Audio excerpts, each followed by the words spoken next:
Bismillahirrahmanirrahim. Assalamualaikum warahmatullahi wabarakatuh. Innal hamdalillah, sesungguhnya segala puja-puji tentu hanyalah milik Allah. Nahmaduh, kita senantiasa memujinya. Wa nasta'inu, dan juga senantiasa memohon pertolongan kepadanya. Wa nastaghfiruh, dan juga senantiasa memohon ampun kepadanya. Wa na'udzu billahi min syururi anfusina, dan kita mohon perlindungan kepada Allah dari keburukan hawa nafsu kita. Wa min sayyiati a'malina, dan juga kita mohon perlindungan kepada Allah dari akibat atas amal-amal buruk yang pernah kita lakukan. Man yahdihillahu fala mudhillalah, barang siapa yang telah Allah berikan dengan kenikmatan terbesar yaitu hidayah dalam kehidupan, maka tentunya tidak ada manusia yang bisa menyesatkannya. Wa may yudlil fala hadiyalah, dan barang siapa yang Allah biarkan seseorang dalam kesesatan, maka tentunya tidak ada manusia yang bisa memberinya petunjuk. Asyhadu an la ilaha illallah wahdahu la syarika lah wa asyhadu anna Muhammadan abduhu wa rasuluh. Allah berfirman, ya ayyuhalladzina amanu taqullaha haqqa tuqatih. Wahai sekalian manusia, baik orang beriman, bertakwalah kalian kepada Allah dengan sebenar-benarnya takwa. Wa la tamutunna illa wa antum muslimun. Dan janganlah sampai kalian meninggal melainkan dalam keadaan berserah diri kepada Allah. Allah juga berfirman, ya ayyuhalladzina amanu taqullaha wa qulu qawlan sadida. Wahai orang-orang yang beriman, bertakwalah kalian kepada Allah dan berkatalah dengan perkataan yang hak. Karena dengan berkata yang hak yuslih lakum a'malakum, Allah akan perbaiki amal-amal kalian. Wa yaghfir lakum dzunubakum, dan mengampuni dosa-dosa kalian. Wa may yuti'illaha wa rasulah, barang siapa yang selalu berusaha taat kepada perintah Allah dan Rasulnya, faqad faza fawzan 'azima, dia semua telah mendapatkan kemenangan yang agung, kesuksesan yang sejati. Amma ba'du, falhamdulillah alamin. Kembali kita bersyukur, alhamdulillahilladzi ahyana ba'da ma matana wa ilaihin nusyur. Alhamdulillahilladzi bi ni'matihi tatimmus shalihat. Segala puji bagi Allah yang atas segala limpahan kenikmatannya sempurnalah kebaikan. Allah kita bersyukur tentunya dengan kenikmatan yang Allah berikan berupa kehidupan dan juga hidayah yang dengannya kita bisa sholat subuh berjamaah dan juga duduk dalam Raudhatun min riyadil jannah, taman dari taman surga, yaitu majelis ilmu. Pagi ini kita insyaallah akan melanjutkan pembahasan dari kitab Fikih Muyassar, dari buku terjemahan Fikih Muyassar, dan kita terakhir membahas mengenai tentang adzan dan iqamat. Adzan iqamat sudah selesai Pak ya? Apa yang diucapkan oleh orang yang mendengar sudah ya? Sudah, orang yang mendengar adzan sudah ya? Waktu-waktu sholat yang belum Bu ya? Waktu-waktu sholat sudah? Adzan, terakhir adzan. Baik. Saya lupa catatan saya di sini. Biasanya saya suka catat, saya lupa ini. Tidak catat. Ya. Baik, kalau memang azan sudah, berarti kita masuk ke waktu-waktu sholat. Ya. Atau yang azan sudah ya, azan subuh, orang yang mendengar azan, ini doanya sudah ya, sudah dibahas ya. Kenapa? Oh, belum dibahas. Doanya yang, atau kita bahas secara ringkas saja. Baik. Bagi yang mendengar azan dianjurkan untuk mengulangi seperti lafaz yang diucapkan oleh muadzin berdasarkan hadis Abu Sa'id, "Idza sami'tumun nida", bila kalian mendengar azan maka katakanlah seperti yang dikatakan oleh muadzin. Ya, kecuali jadi semua yang dikatakan muadzin diikuti kecuali hayya 'alatain. Hayya 'alatain adalah dua kalimat la haula, dua kalimat hayya 'alas shalah, hayya 'alal falah, maka kita mengucapkan la haula wala quwata illa billah.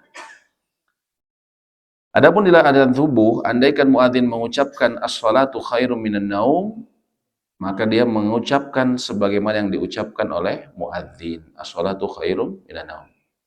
As-salatu khairum minan naum adalah tathwib disebutnya, dan dia adalah disunahkan menurut pendapat jumhur ulama. Malikiyah, Syafi'iyah, dan juga mazhabnya Imam Ahmad bin Hambal. Ya, makanya kita dapatkan tathwib ini, as-salatu khairum minan naum, kita dapatkan juga di Masjidil Haram dan Masjid Nabawi. Ya, selain mereka biasanya sholat subuh itu ada azan pertama, juga ada tathwib, as-salatu khairum minan naum. Dan itu sunnah menurut jumhur ulama. Dan hanya saja mereka berbeda pendapat apakah di azan awal atau di azan pertama. Azan pertama setelah masuknya waktu sholat. Namun mayoritas ulama menganggap itu disunahkannya ketika azan yang menunjukkan waktu masuknya waktu sholat. Ya azan subuhnya, bukan azan pertama. Menambahkan as-salatu khairum minan naum. Kemudian setelah itu mengucapkan salawat kepada Nabi SAW, lalu mengucapkan Allahumma rabba hadhihi da'wati tammah, ya Rabb, ya yang pemilik, Tuhan Rabb yang memiliki, Allahumma ya Allah Tuhan yang memiliki panggilan yang sempurna dan salat yang didirikan ini. Ati Muhammad al-wasilah wal fadilah, berikanlah kepada Nabi SAW al-wasilah dan keutamaan, wab'athuhu maqaman mahmudan alladhi wa'adtah, dan bangkitkanlah beliau pada maqam al-mahmud yang kau janjikan. Maqam mahmud ini adalah tempat tertinggi di surga maksudnya.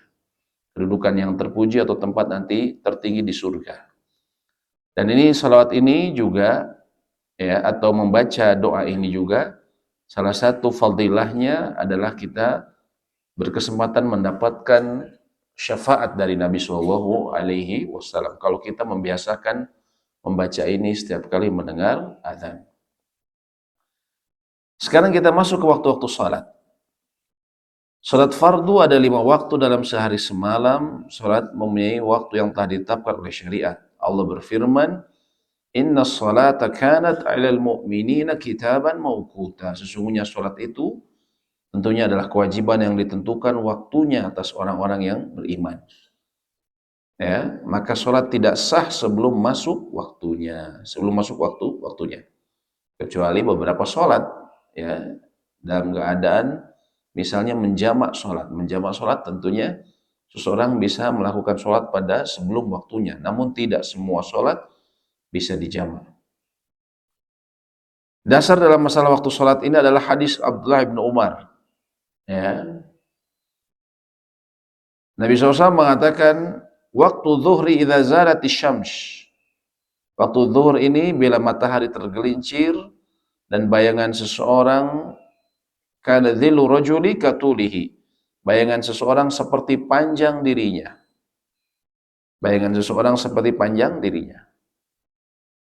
Malam yahdurul asr, sebelum masuk waktu asar. Wal waqtul asri malam tasfarra syams. Adapun waktu asar adalah selama matahari belum menguning. Wa waktu salatil maghrib ma la yaghibu syafaq.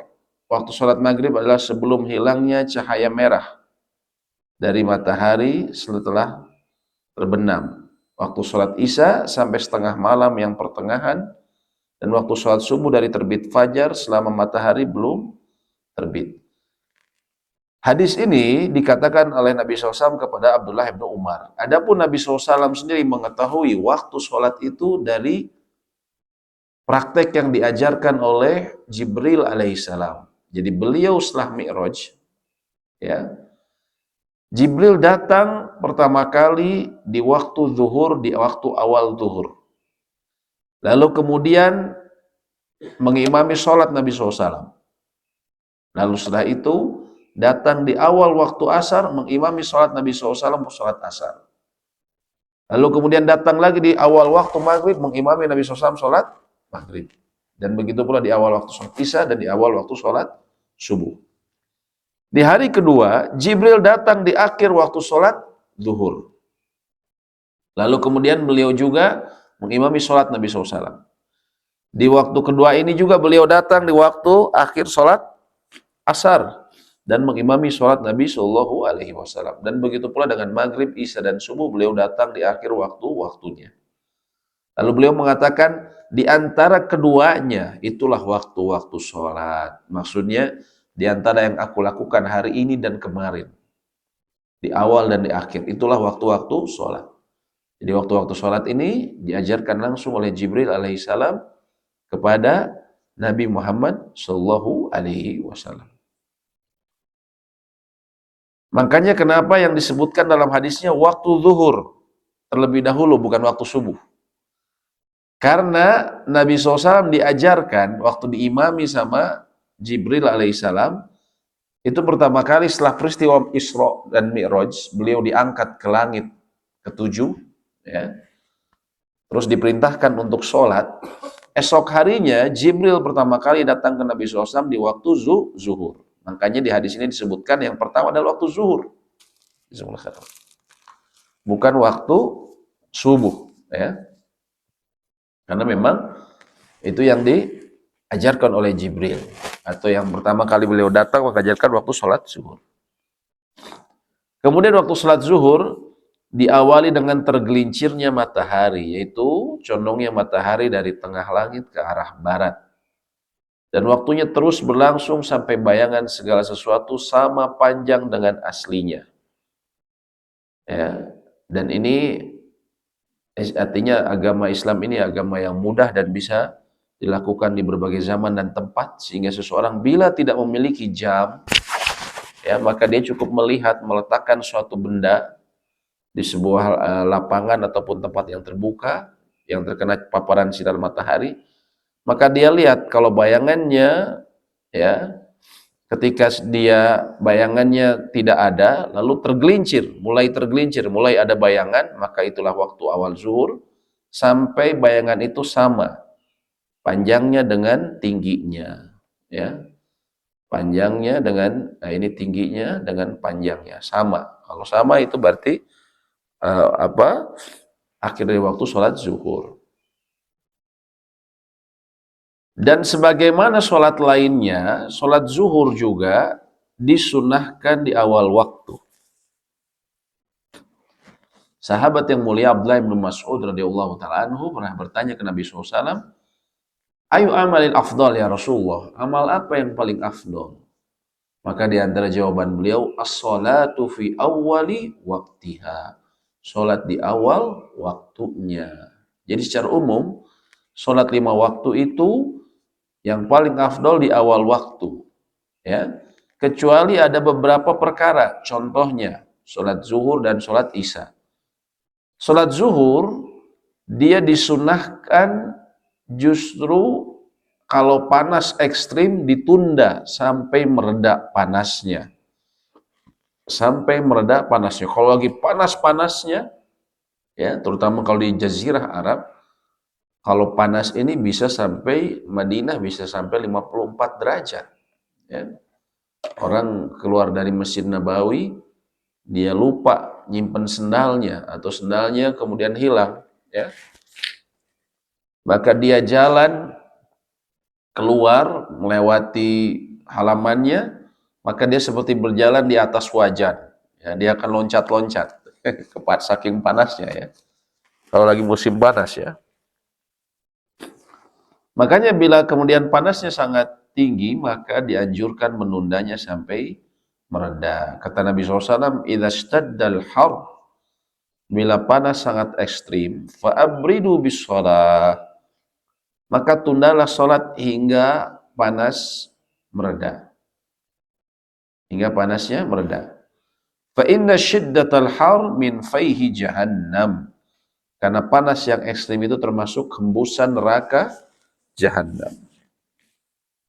Hadisnya diriwayatkan oleh Imam Bukhari dan Muslim. Jadi panasnya di tengah hari itu, ya, itu bagian dari hembusan neraka Jahannam yang sampai ke bumi. Bagaimana bisa? Allahu a'lam. Nabi SAW mengabarkan dalam hadis yang sahih, dan beliau tidak mengabarkan kecuali dari wahyu. Ya, jadi kita terima bahwa itu memang panas yang dihembuskan dari neraka Jahannam. Makanya mereka yang sombong, beribadah kepada Allah, kufur kepada Allah, di tengah hari suruh saja berjemur, ya, setengah jam, paling pingsan dia, kan. Segitu saja dia, apalagi di Jazirah Arab, nggak mungkin nggak sampai setengah jam, mungkin 10 menit saja dia udah pusing luar biasa ya. Padahal itu bagian dari hembusan neraka jahanam. Jadi kalau misalnya demikian, boleh ditunda. Ya kalau Indonesia sih, terutama kalau di kota ya kita panasnya alhamdulillah tidak terlalu ekstrim. Ya. Panasnya Indonesia tidak terlalu ekstrim. Tapi andaikan panas sekali, maka boleh ditunda sampai atau minimal komatnya diperpanjang. Ya, itu termasuk yang disunahkan sampai tidak terlalu panas sehingga memberikan kesempatan orang ya untuk ke masjid yang mungkin tidak punya kendaraan ataupun tidak punya payung dan seterusnya. Waktu sholat asar dimulai dari berakhirnya waktu zuhur, yakni sejak bayangan benda sama-sama tinggi dengan aslinya atau panjangnya sama dengan tingginya. Kemudian waktu sholat asar berakhir dengan terbenamnya matahari, yakni di akhir menguningnya matahari. Ya, terbenamnya matahari, di akhir menguningnya matahari. Dan disurahkan menyegerakan di awal waktu. Kalau ini tentunya sudah tidak terlalu panas, tidak sepanas zuhur, maka disegerakan. Dan ini adalah sholat wusto menurut pandangan sebagian besar ulama. Allah berfirman, wa hafidhu ala salawati wa salatil wusto. Perihalalah oleh semua salat kalian dan perihalah salat wusto. Wa qumu lillahi qanitin. Berdirilah kepada Allah dalam salat kalian dengan khusyuk. Berdirilah dalam keadaan khusyuk. Ayat ini menyebutkan secara khusus salat wusto. Salat wusto ini ya, para ulama berbeda pendapat. Ya, karena memang dari sahabat juga ada yang mengatakan dia adalah sholat subuh. Sholat subuh. Tapi ada juga sahabat mengatakan asar. Dan pendapat yang lebih populer adalah asar. Karena dia memang wustonya artinya pertengahan. Dari yang 5 waktu, asar memang pertengahan. Asar memang pertengahan. Ya. Dan kenapa? Bukankah asar bagian dari sholat-sholat? Ini maksudnya sholat-sholat fardu. Ya, sholat-sholat fardu. Kenapa dia dikhususkan? Para ulama katakan,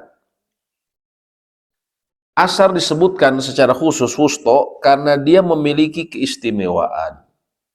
Dia ditekankan, yang harus selalu dijaga. Ya. Dan subuh dan asar adalah waktu juga pergantian malaikat yang bertugas menjaga kita, melaporkan catatan amal kita. Itu bertukar, ganti shift di subuh dan asar. Wa qumu lillahi qanitin, dan Allah berfirman, berdiri dalam salat kalian dengan khusyuk. Ini maksudnya dalam salat fardu. Dalam salat fardu telah sering kami sebutkan, maka mutlak kalau seseorang masih bisa berdiri, maka dia harus berdiri.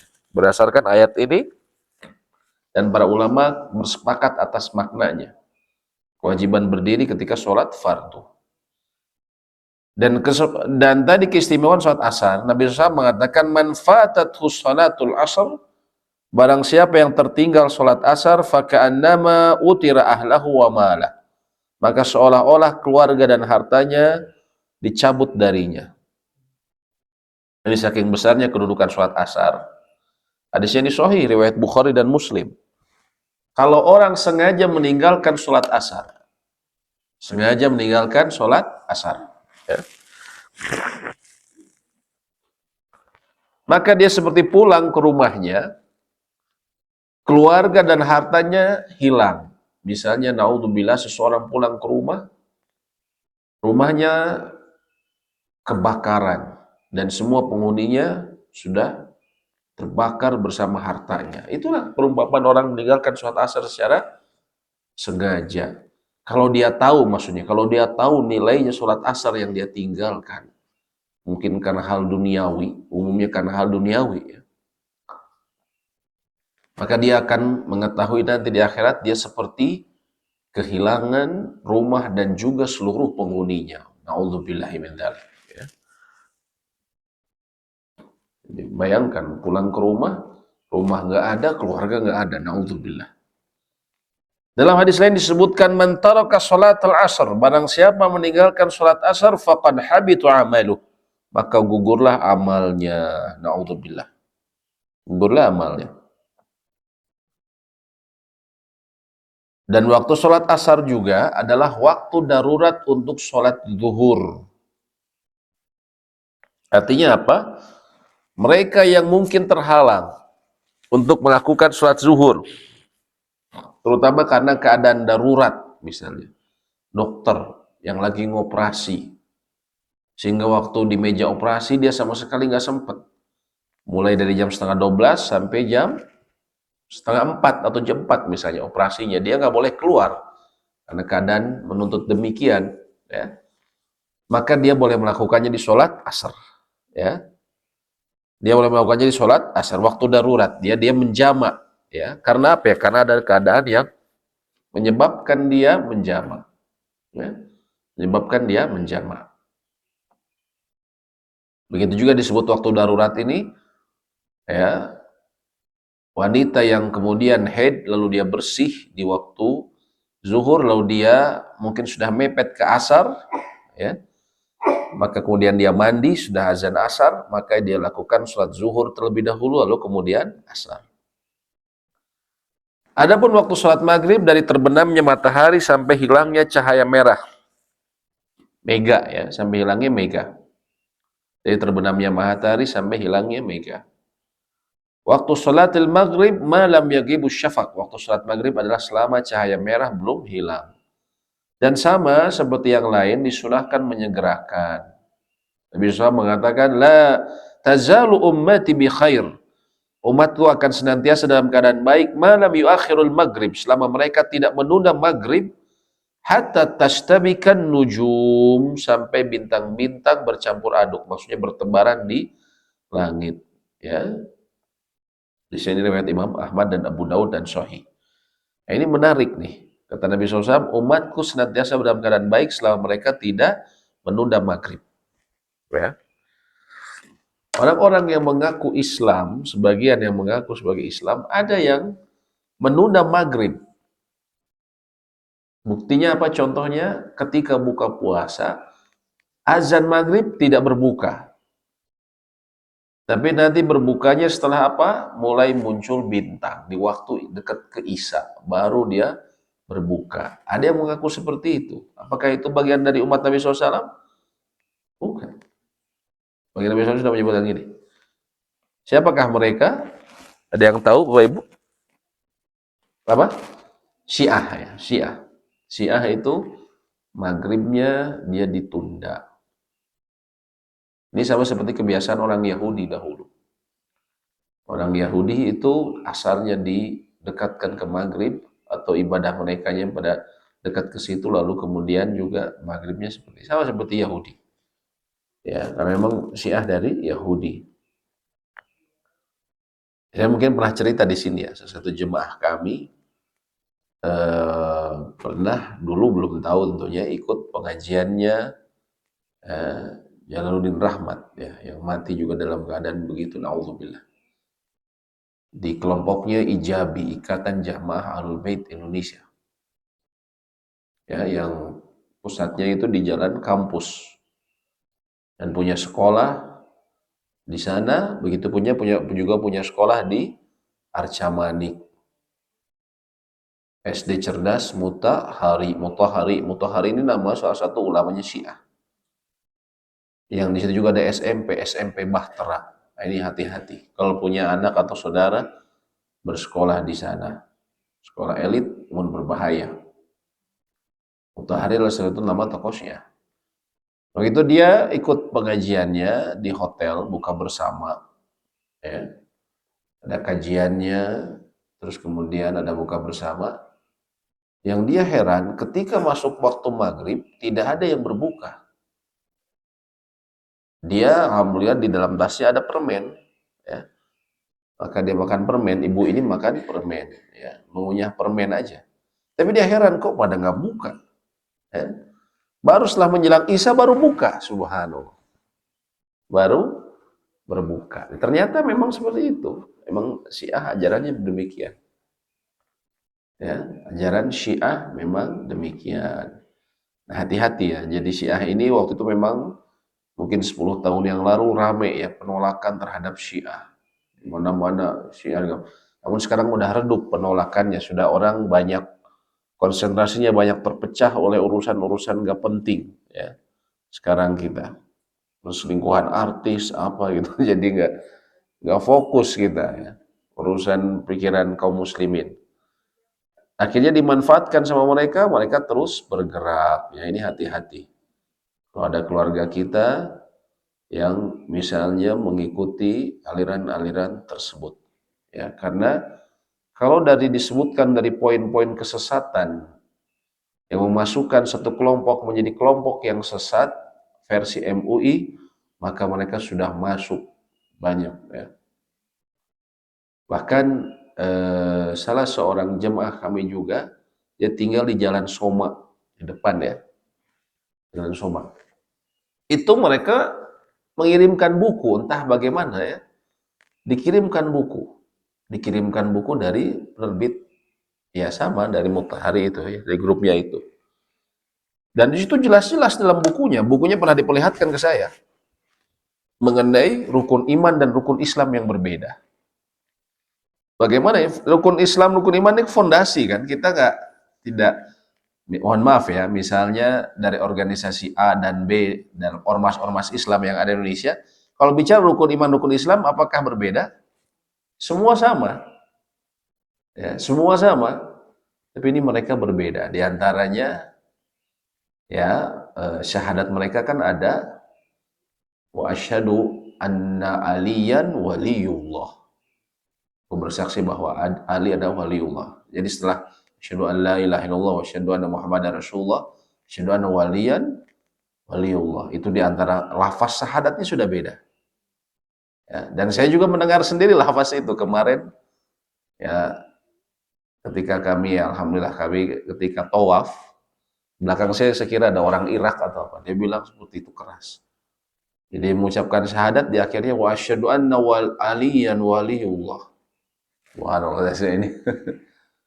Dan di antara di Masjid Nabawi itu ada orang yang sholatnya dia tidak mau di karpet, jadi sujudnya selalu di bagian lantainya. Jadi dia cari perbatasan, dia bagian depan, bagian depan tiap seksi itu ya, kan ada perbatasan dengan lantainya. Jadi dia sholatnya persis di tengah ini kakinya. Kalau lagi sholat sunat, jadi kepalanya nanti saya awalnya mungkin ini satu orang lagi dia pingin ini. Tapi pas saya lihat kalau yang bapak yang di laki-laki ya, kalau di Masjid Nabawi yang di payung yang di tengah itu. Saya lihat kok beberapa orang semua sholatnya begitu, selalu di tengah. Dia sujudnya ke lantainya itu. Ketika sholat fardu ya, dia rata-rata sholat sunnah datangnya. Ketika sholat fardu dia cari bagian yang nggak pakai karpet ya. Ternyata setelah saya ini ternyata orang-orang dari tata cara praktek sholatnya, ternyata orang-orang Syiah.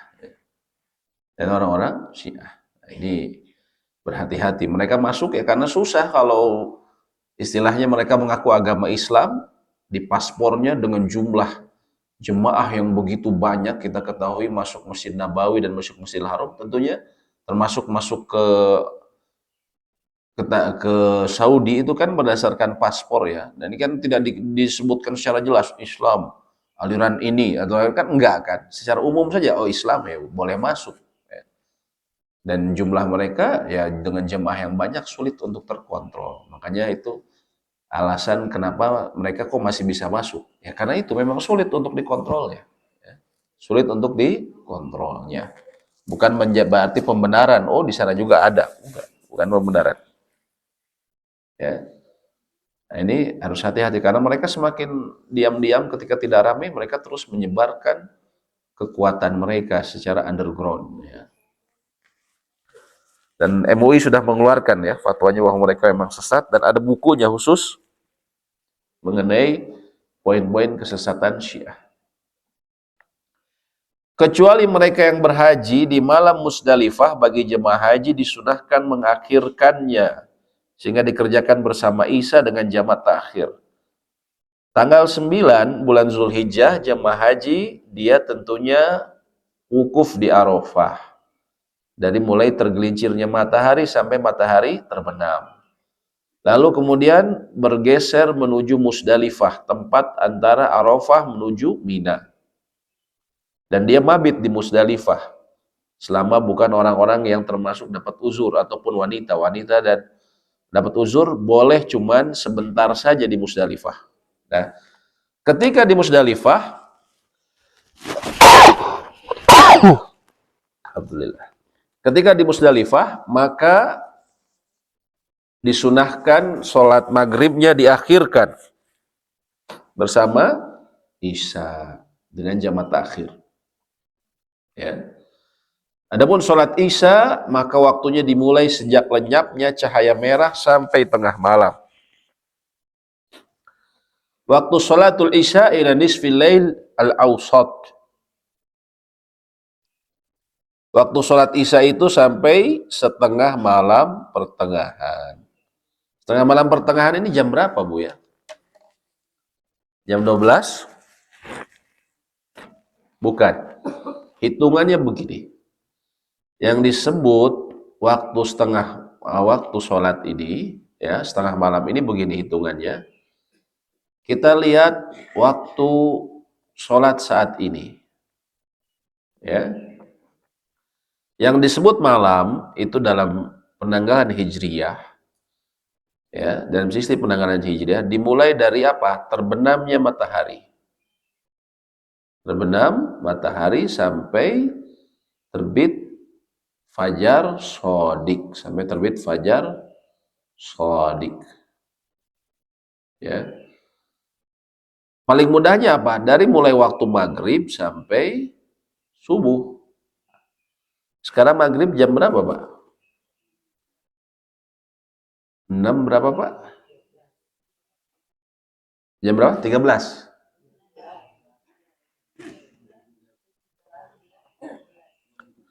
Buletin aja ya. 6.15 aja ya, lebih gampang hitungnya. Subuhnya berapa? 4.15 aja ya, kira-kira gitu ya. Nah, sekarang kita lihat jumlah jamnya berapa. Ya, jumlah jamnya berapa? 18, 24, 6 jam tambah 4. Berarti berapa? 10 jam persis ya sekarang ya, kira-kira ya. Cuman beda 10 jam berapa menit mungkin ya. 10 jam, ini waktu malam saat ini, di musim ini. Bagi 2. Jadi berapa? 5. 8, 18, 15 ditambah 5 berapa? 12. Jam berapa? Tambah 5 jam. Jam 11, 11.15. Maka tengah malam ini 11.15. Bukan jam 12. Jam 12 itu penanggalan Masehi. Tengah malam versi penanggalan Masehi sama Hijriah itu berbeda. Maka dia waktu tengah malam itu 11.15. Sekarang kalau mau tanya sepertiga malam, kan kita sering diperintahkan sholat sepertiga malam terakhir. Ya. Itu bagaimana? 10 jam bagi 3. 10 jam bagi 3 itu sama dengan 3 jam 20 menit. Maka kurangi saja 4.15 kurangi 3 jam 20 menit, Pak. Ya. Ya, berarti jam berapa? Jam 12.4 jam 12.55. Nah, jadi waktu sepertiga malam terakhir itu dimulai dari pukul 12.55. Sampai kapan? Sampai waktu subuh. Makanya di situ dulu saya sepertiga malam terakhir, kok Nabi SAW tuh sholat malamnya panjang, terus kemudian masih bisa tidur di akhirnya. Karena Nabi SAW tuh habis sholat malam, beliau tidur dulu terkadang. Kalau Aisyah lagi tidur, beliau lagi haid, beliau pun tidur sebentar sampai azan subuh, lalu qobliyah subuh, lalu kemudian sholat subuh. Tapi kalau Aisyah lagi bangun, lagi nggak haid, beliau biasanya terkadang bercakap-cakap di waktu sahur. Saya pikir kok bisa ada sempat kayak gitu, karena memang waktunya panjang. Ya, jadi sepertiga malam terakhir. Jadi kalau waktu sekarang dari 12.5 Sepertiga malam terakhir. Ya. Nah, waktu subuh, waktu Isya tadi itu pertengah malam adalah 11.15. Adapun waktu setelahnya disebut waktu darurat. Waktu darurah.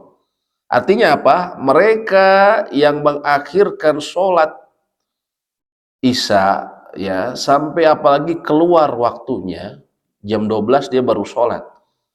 Kenapa kok baru sholat jam 12? Tadi sibuk nih ngebalasin WA di grup lagi rame ini masalah ini gitu kan. Di grup ini, di grup itu ikut semua gitu kan. Akhirnya jam 12 baru sholat, maka dia berdosa. Karena dia telah seperti orang sholat subuh di waktu jam 7 atau jam setengah 7. Ini kita harus pahami dengan baik, karena orang banyak yang menganggap waktu subuh tuh, waktu Isya tuh membentang sampai subuh, padahal itu waktu darurat.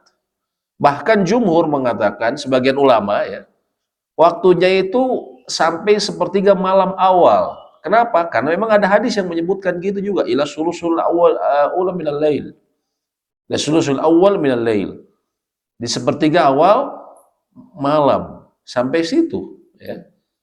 Bahkan ada hadis yang mengatakan sepertiga. Tapi sebagian ulama lagi mengatakan sampai setengah malam. Yang intinya lewat tengah malam itu sebenarnya waktu darurat. Kenapa bisa sholat jam 12? Tadi saya harus nganterin ke rumah sakit, harus begini-begini, tadi ada ini. Suatu darurat, dia boleh. Tapi kalau dia cuma ngebalasin WA, nonton YouTube, sampai jam setengah 12 berdosa nggak? Berdosa, dia sudah lewat 11.15, lewat 23.15, ya, 23.15, 11.15, ya, PM, ya. Maka dia berdosa. Nah, ini harus difahami, waktu sholat tuh bukan memanjang seperti itu. Sampai tengah malam. Jadi cara menghitungnya begitu. Cara menghitungnya seperti itu. Jadi antara waktu maghrib dan Isya, karena waktunya juga berbeda-beda, tapi rata-rata biasanya jam 10 atau sampai 11 jam, nggak akan jauh dari situ. Lalu kita bagi 3. Ya. Yang signifikan tuh kalau di Tanah Suci ya. Kalau di Tanah Suci itu ada waktu yang pendek, ada waktu yang sangat panjang. Ya. Malamnya itu. Tergantung musimnya. Ya. Tergantung musimnya. Kalau di kita rata-rata nggak jauh dari 10 jaman seperti itu. Kemudian di sini disebutkan, dianjurkan menundanya sampai akhir waktu yang utama selama tidak memberatkan. Sampai akhir waktu yang utama ini apa? Nabi SAW pernah waktu itu sahabat belum pada datang. Ya, untuk sholat Isya. Lalu kemudian beliau udah keluar di akhir dari sepertiga awal waktu malam. Akhir dari sepertiga awal waktu malam. Lalu beliau berkata kepada Aisyah radhiyallahu taala anha, "Innahu lawaqtuha, inilah waktunya, maksudnya waktu yang utama. Laulan asyukku ala ummati, andaikan tidak menyulitkan umatku." Maksudnya, jadi secara umum, sholat itu bisa yang utama dilakukan di awal waktu, kecuali tadi. Kalau sholat sholat zuhur, kalau lagi panas, ditunda dulu. Begitu pula sholat Isya. Sholat Isya itu sebenarnya, kalau tidak menyulitkan umatku, kata beliau, aku akan memerintahkan mereka di waktu afdol. Yaitu di apa? Di akhir sepertiga malam. Di akhir sepertiga awal malam. Ini yang disebut waktu atamah disebutnya. Ya, atamah disebutnya. Kapan itu? Tadi kita sudah dapat kira-kira waktu maghrib sampai subuh itu 10 jam. Kalau dibagi 3 jam 20 menit. Nah, sekarang kita lihat, kalau maghribnya 18.15, ditambah 3 jam 20 menit. Berarti tadi berapa Pak? Berapa? 21.45 ya? 35. 21.35, betul ya? Nah inilah akhir sepertiga awal malam, ya. Maka menjelang inilah pukul 21 inilah waktu yang afdol. Tapi kata Nabi SAW, andai tidak menyulitkan umatku, ya. Dan beliau mempraktekkan ketika sahabat sudah datang di awal waktu, beliau langsung sholat isya. Tapi ketika sahabat belum datang, maka beliau lakukan di waktu ini. Ya. Jadi disebut juga waktu yang afdol, atamah. Ya. Jadi kalau seseorang, misalnya kalau di masjid umum ini sulit tentunya ya, karena kita sudah berdasarkan azan. Tapi anggaplah kita lagi safar, ya, atau kita lagi kumpul keluarga, terus ada pengajian, sudahlah, udah azan nih, tapi lanjut aja, lagi pembahasannya masih ini penting, atau lagi ada obrolan keluarga, misalnya kita lagi menginap di mana, ya. Terus nanti kemudian sholatnya diakhirkan. Kalau mau diakhirkan, maka bisa diakhirkan di awal sepertiga awal malam. Itu kira-kira tadi dibagi 3, terus di dekat akhirnya. Karena memang Nabi SAW mengatakan, itulah waktu yang afdol, andaikan tidak menyulitkan umatku. Namun kalau di masjid tentunya sulit ya, karena umat biasanya datang di awal waktu. Maka bisa dilakukan di awal waktu. Dimakruhkan tidur sebelumnya dan berbincang sesudahnya untuk selain kemaslahatan. Dimakruhkan tidur sebelumnya, sebelum isya, dan berbincang sesudahnya untuk selain kemaslahatan. An Rasulullah SAW kana yakrahun naum qabla al-isya. Nabi SAW membenci tidur sebelum isya dan berbincang sesudahnya. Adapun waktu sholat subuh, ya. Jadi sebenarnya ini subhanallah, kita apalagi setelah ada televisi, ada handphone, waktu tidur kita kacau ya. Sebenarnya contoh dari Nabi SAW, setelah isya kita memang segera tidur, bahkan tidak berbincang-bincang ya, kecuali ada hajat. Ada hajat, seperti pengajaran ilmu. Adapun waktu sholat subuh adalah terbitnya fajar kedua sampai terbitnya matahari. Dan disunahkan untuk menyegerakannya saat matahari benar-benar terbit. Pak, saya di pesawat, Pak, saya bingung, ini saya mau sholat subuh gimana? Tentunya nggak ada yang azan, waktu juga bingung, karena saya melewati beberapa waktu sholat. Buka jendela, maka lihat, apakah sudah melihat fajar sodik atau belum? Fajar sodik atau belum ya? Mudah-mudahan saya masih ada gambarnya. Fajar sodik. Sebentar. Gambarnya fajar sodik.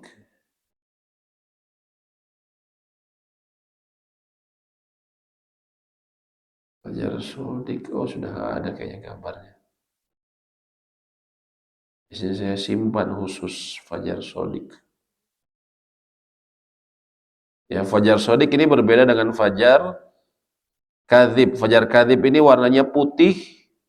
Dia ketika mulai ini dia ada warna putih, dia vertikal. Adapun fajar sodik, dia warnanya mulai agak seperti mega ya, dan dia menyebar horizontal. Maka kalau di pesawat kita melihat di kaca, di jendela, sudah demikian, maka masuklah waktu fajar sodik. Maka masuklah waktu sholat subuh. Ya, sholat subuh. Ya, sayangnya gambarnya sudah tidak ada. Ya, saya simpan gambarnya. Jadi itu menentukan di pesawat itu dengan kita melihat matahari. Kalau memang ada matahari. Ya. Kalau memang tadi, nah ini, mohon maaf, ada gambarnya. Yang sebelah kanan disebut al-fajar al-kadzib, fajar yang dusta. Dia bentuknya warna putih dan dia vertikal. Dia bentuknya vertikal ke atas, ya. Adapun fajar shadiq, maka dia bentuknya horizontal. Yang sebelah kiri ini. Nah, sebelah kiri ini fajar shadiq seperti ini. Maka kalau kita di pesawat Bingung waktu sholat, buka jendela. Kalau sudah terlihat seperti ini, dimanapun kita, walaupun jam kita, kadang kita bingungnya dengan jam kita. Ya, saya ingat waktu kita, misalnya saya naik pesawat ke Sorong, ya, ke Papua. Kita lewat 3 waktu, Wib, Witeng, dan Wita. Ya, kita tuh bingung waktu itu. Jemaah banyak yang bingung. Ya, ini kita sholat ngikuti mana gitu tadi. Kalau waktu Wib masih jam 2. Ya, tapi ketika sampai di Sorong, kita udah jam 6:30, sudah terlambat sholat subuh. Maka saya bilang, buka jendelanya Pak, lihat. Kalau Bapak termasuk ke Tanah Suci juga orang banyak kebingungan. Kita buka jendela, kalau kita sudah melihat yang sebelah kiri, Fajar Shodiq, maka itu sudah waktunya sholat subuh. Ya. Yang sebelah kanan Fajar Kadhib, Fajar dusta, putih menyeruak ke atas. Inilah waktu yang disyariatkan untuk melaksanakan, ya, ini dan sampai terbitnya matahari. Terbitnya matahari itu kapan? Waktu syuruk. Itu waktu subuh. Maka kalau orang tentunya sholatnya jam 6 setelah lewat waktu syuruk, apalagi dengan waktu sekarang ya, dia sudah dianggap keluar. Dia itu waktu darurat bagi mereka yang mungkin tertidur. Tapi kalau tertidur setiap hari demikian, ya, subrang kata orang ya, subuh berang. Maka dia berdosa. Ya. Dia sholat namun dia juga berdosa. Inilah waktu-waktu yang disyariatkan untuk melaksanakan sholat 5 waktu, sehingga seorang muslim wajib terikat. Dan Allah mengancam siapa yang menundanya dari waktunya. Allah berfirman, wailul lil musallin, kecelakaan bagi orang yang sholat. Wail juga artinya salah satu lembah di neraka jahanam. Bagi siapa? Orang yang sholat. Alladzina hum an sholatihim sahun, orang yang lalai dari sholatnya, sahun. Menurut ulama tafsir yang disebut sahun ini, orangnya sholat. Kalau orang tidak sholat, jelas itu merupakan dosa besar. Bahkan kalau terus-menerus tidak meninggalkan sholat, sebagian ulama menganggap bahwa itu dia menjadi murtad dengan hal tersebut. Tapi sebagian ulama lain mengatakan sahun ini orang yang tidak melakukan rukunnya dengan baik. Tahu sholat ini ada rukun-rukunnya, tapi dia tidak lakukan. Ada syaratnya, antara lain masuk waktu sholat. Dia tidak lakukan, dia tunda-tunda, maka dialah bagian dari sahun yang diancam dengan neraka. Ya. Dan melakukan sholat di awal waktu amal yang Allah cintai dan paling utama. Allahu a'lam bishawab. Demikian mungkin yang bisa kami sampaikan. Apabila ada diskusi atau pertanyaan, kami persilahkan. Silakan, Bu.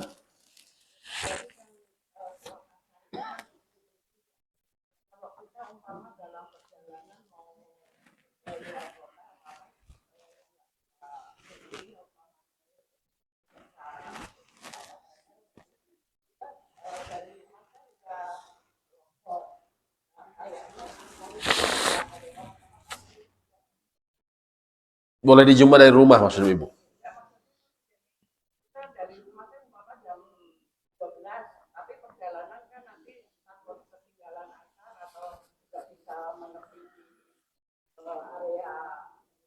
Iya, iya. Dijamah di rumah maksud Ibu? Ya, dijamah waktu dia masih di tempatnya.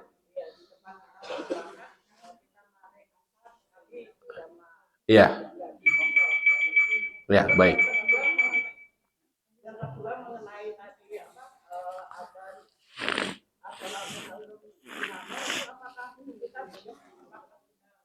Menjawab, ya, baik. Yang pertama, jama' ini menggabungkan 2 sholat, ini disyariatkan untuk antara dijadikan rukhsah bagi beberapa penyebab. Seperti misalnya safar, kemudian juga sakit. Seseorang sakit bisa menjama sholatnya, ataupun hujan. Kalau hujan deras, kita bolak-balik ke masjid ini, hujannya tanahnya juga tanah yang kemudian ya hujan lah intinya ya.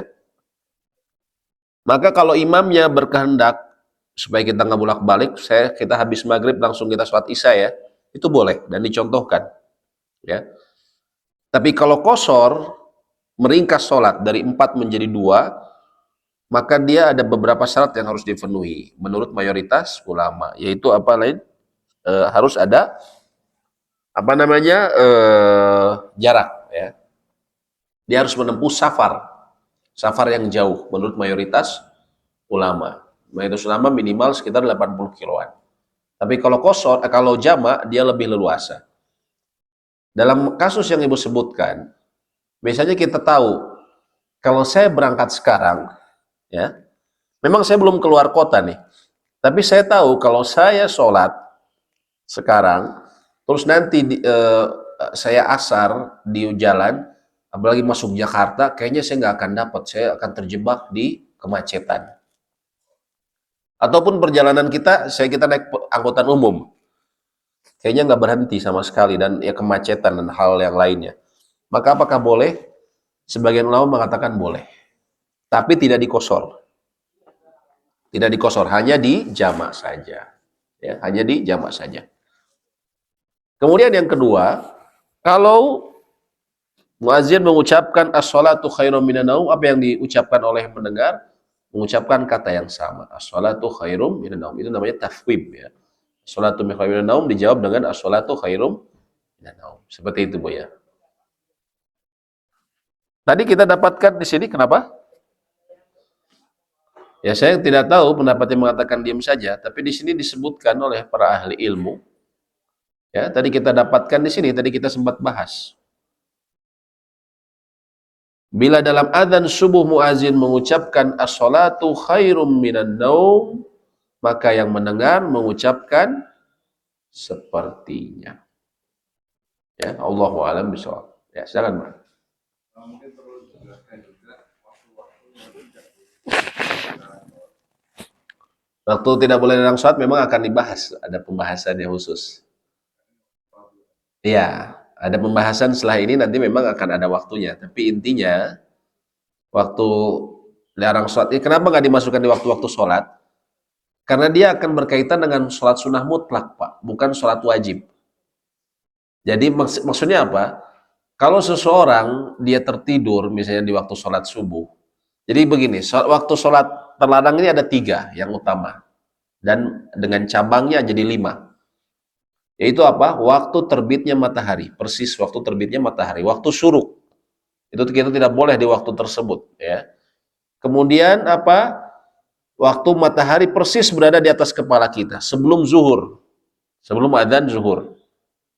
Persis di atas kepala kita. Yang ketiga adalah matahari persis tenggelam. Ketika tenggelam. Kata sahabat, ya, sejumlah sahabat mengatakan kunna, kami dahulu nuhina, kami dilarang untuk sholat dan juga memakamkan jenazah-jenazah kami di 3 waktu tersebut. Dan waktu yang menjadi cabangnya apa? Ba'da sholat subuh dan juga ba'da sholat asar. Tapi itu nggak bolehnya itu apa? Makanya tidak dimasukkan di sini karena ini pembahasan sholat fardu, ya. Yang dilarang itu sholat sunnah mutlak. Tapi kalau sholat wajib, kalau dia tertidur kayak subuh, ya, sholat waktu syuruk, dia baru bangun 5 menit sebelum syuruk. Allahu Akbar, saya kok tertidur. Dia wudhu waktu syuruk pas dia wudhu. Apakah dia harus nunggu sampai 15 menit kemudian waktu syuruknya selesai? Tidak. Kalau dia baru bangun tidur, dia langsung kerjakan saat itu juga. Walaupun di waktu matahari terbit. Ya. Begitu juga kalau misalnya sholat asar. Ya, dia bisa jadi karena kelelahan dia juga tertidur atau ada suatu peristiwa yang dia akhirnya nggak sempat ini. Ya. Ketika tenggelam, persis tenggelam tuh nggak boleh sholat sebenarnya. Tapi dia belum sholat asar, maka apa yang harus dia lakukan? Atau perempuan baru bersih dari headnya di waktu tersebut. Maka apa yang harus dia lakukan? Dia sholat di waktu tersebut walaupun waktu terlarang. Jadi kalau waktu larangan tersebut bagi sholat yang wajib itu tidak berlaku. Begitu juga kata para ulama untuk sholat yang disebut memiliki zawatul asbab, memiliki sebab-sebab. Contohnya apa? Sholat jenazah. Tadi kan disebutkan ba'da sholat asar nggak boleh sholat lagi kan, nggak boleh sholat sunnah. Sholat subuh, ba'da sholat subuh, sholat asar. Sekarang Bapak Ibu kalau ke Masjidil Haram, Masjid Nabawi, Setelah sholat subuh sama sholat, biasanya selalu ada sholat jenazah, betul kan? Begitu juga setelah sholat subuh dan sholat asar, kita akan mendengar seruan as-salatu alal amwati rahimakumullah. Sholat kepada mayit-mayit. Amwat tadinya mayit-mayit. Kemudian dilaksanakan sholat. Itu setelah sholat subuh dan setelah sholat asar. Kenapa bisa? Bahwa itu kan dilarang. Karena disebutnya sholawatu zawatul asbab. Sholat-sholat yang memiliki sebab. Sebabnya apa? Jenazah. Ada jenazah yang mau disolatkan. Maka sholat-sholat yang demikian boleh. Ya. Terutama ini difahami oleh mazhabnya Imam Syafi'i dan Imam Ahmad bin Hambal. Ya. Jadi yang nggak boleh ini apa? Sholat sunnah mutlak. Bapak Ibu misalnya setelah ada rapat di masjid jam 1. Ya, rapat DKM. Jam 1 siang. Oh, belum pada datang nih. Tadi udah ba'diyah subuh, zuhur, sudah ba'diyah, udah beres. Belum pada datang, ngapain ya? Kita terus mau sholat sunat, boleh nggak? Boleh. Itu bukan waktu larangan. Kita bisa melaksanakan sholat sunnah mutlak. Tapi ketika dilakukan tadi pada asar, ngumpul DKM ya, pada asar. Bapak udah sholat asar, Bapak duduk. Terus belum pada datang nanti, padahal janjian jam 4 belum pada datang gitu kan. Apakah bisa sholat sunat, sholat mutlak? Nggak boleh. Ya. Jadi sholat sunat mutlak, kalau tadi boleh, kalau bukan larang, tapi kalau di waktu larangan tidak boleh. Jadi itu berlaku untuk sholat sunnah mutlak. Begitu Pak ya. Allahu a'lam bishawab. Itu asbab. Tahiyatul masjid termasuk yang memiliki sebab. Maka walaupun di waktu larangan boleh. Contohnya apa? Sholat Jumat. Sholat Jumat itu kan kita datang sebelum subuh. Ada yang datangnya persis sebelum azan. Zuhur. Gak ada sholat subuh. Sholat Jumatan subuh ya. Masuk kategori sesat ini. Ya. Zuhur ya. Kan kita biasa datang sebelum zuhur Pak ya. Ada orang yang datang kira-kira 5 menit, 10 menit sebelum zuhur kan, sebelum adzan zuhur. Dan itu persis matahari persis di kepala kita, waktu larangan. Tapi dia tetap sholat tahiyatul masjid. Karena memang itu disebutnya memiliki sebab. Ya. Jadi diperbolehkan, seperti itu. Nah khusus di luar waktu ini tadi, waktu orang yang tertidur dan orang yang lupa. Maka kapan waktunya? Saat dia ingat atau saat dia bangun, langsung dia kerjakan. Dan tidak ada kafarat selain itu, kata Nabi SAW. Begitu dia ingat atau ini, langsung dia sholat. Ya. Kalau saya lupanya, ya naudzubillah, contohnya begini Bu ya. Saudara-saudara kita yang kena musibah. Musibahnya kemarin yang kayak banjir itu, itu kan ada yang datang ya dari subuh ya. Atau pada subuh mungkin. Terus dia menghadapi bencana dan segala macam untuk keselamatan diri, bisa jadi dia bablas sholat zuhur, asar, maghrib, dia baru bisanya sholat waktu isya. Atau bahkan seharian dia betul-betul ke bawah banjir segala macam. Apakah dia tetap sholat yang tadi dia tinggalkan? Tetap wajib. Jadi sholat itu sesuatu yang tidak bisa ditinggalkan sama sekali. Apa yang dia lakukan? Maka dia mengkodok semuanya. Walaupun sudah bukan di waktunya. Dia baru bisanya jam 12 malam. Ya, waktu yang sudah lewat, dia seharian dari zuhur belum sholat. Apa yang dia lakukan? Dia sholat berurutan sesuai dengan urutannya. Zuhur, asar, maghrib, dan isya. Ya, seperti itu. Kalau orang yang lupa ataupun tertidur. Ya, ketika dia bangun atau ketika dia ingat. Seperti itu. Baik, ada lagi yang ditanyakan? Ya. Baik, bila tidak ada yang ditanyakan, demikian yang bisa kami sampaikan, semoga memberikan manfaat. Allahumma anfa'na bima 'allamtana wa 'allimna ma yanfa'una wa zidna ilma. Rabbana atina fid dunya hasanah wa fil akhirati hasanah wa qina adzabannar. Subhanakallahumma bihamdik asyhadu an la ilaha illa anta astaghfiruka wa atubu ilaik. Assalamualaikum warahmatullahi wabarakatuh.